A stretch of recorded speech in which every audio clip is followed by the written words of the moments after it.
दहिवाडमध्ये शाळेमध्ये विद्यार्थ्यांच्या जीवाशी खेळ होतोय। शाळेमध्ये कीड लागलेली आणि मुदतबाह्य धान्य आहेत, शौचालयाची दुरवस्था आहे, इमारत धोकादायक बनलेली आहे आणि त्यामुळे इथल्या ग्रामस्थांकडून संताप व्यक्त होतोय। कारवाई करावी अशी मागणी सुद्धा केली जाते। नाशिकच्या मालेगाव तालुक्यातल्या दहिवाड इथल्या शाळेतली ही आपण अवस्था पाहतोय। कशा पद्धतीची अवस्था आहे बघा। शाळेच्या विद्यार्थ्यांना जो आहार दिला जातो तो अत्यंत निकृष्ट दर्जाचा आहे, त्यामुळे त्यांच्या जीवाशी खेळतोय। तर दुसरीकडे शाळेची इमारत सुद्धा अत्यंत ढासळलेली आहे, त्याची अवस्था अत्यंत बिकट आहे। पोषण आहाराची पाहणी केली असता त्यामध्ये कीड लागलेली आहे, तसंच मुदत सुद्धा संपलेली आहे, मसाले सुद्धा मुदतबाह्य आहेत आणि त्यामुळे ग्रामस्थ संताप व्यक्त करतायत। तर दुसरीकडे जवळपास 30 ते 35 वर्ष जुनी असलेली ही इमारत आणि या संस्थेला व्यवस्थित इमारत नाहीये।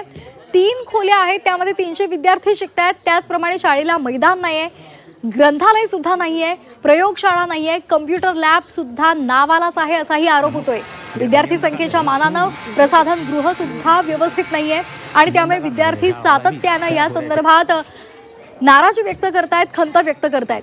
प्रत्येक विषयाला शिकवायला एक शिक्षक सुद्धा नाहीये, ही बाब सुद्धा समोर आली आहे।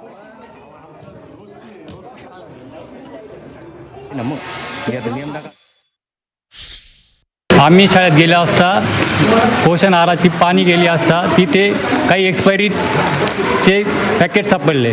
जर उद्या काही मुलांना काही झालं, वीज बाधा वगैरे झाली तर याची जबाबदारी कोण घेणार आहे? शालेय समिती घेणार आहे का, शालेय व्यवस्थापन घेणार आहे का, संचालक मंडळ घेणार आहे? याची काय शाश्वती देणार हे सांगा मला।